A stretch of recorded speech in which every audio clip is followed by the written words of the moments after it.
Okay, so what we're doing, we're stitching synthetic fibres at a depth of 180 millimetres at 2 by 2 centimetre spacings to create a hybrid cricket surface.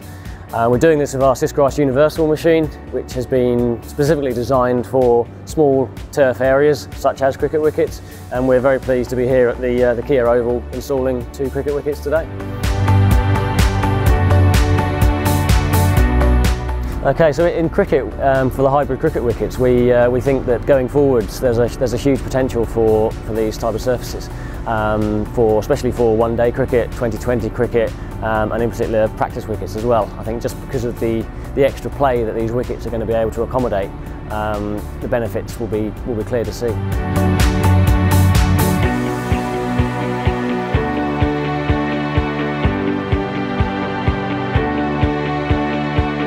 The benefits, performance-wise, it's going to create a surface that can withstand a lot more cricket, a lot more play.